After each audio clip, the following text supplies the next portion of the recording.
دیگه انشالله میخوایم تور بذاریم، برادرها رو بیاریم اینجا و وسط یک آلاچیق میذاریم.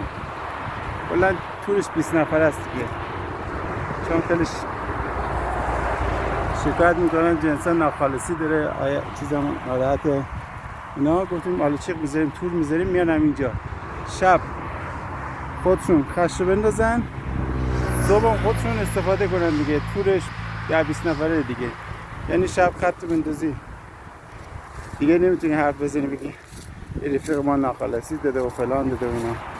شب خودت چند تا خش مندازی، صبح هم برداشت میکنی، از اونجا استفاده میکنی. تموم، صحبتی نیست دیگه. تور بذاریم پس. مزه خشخاشه.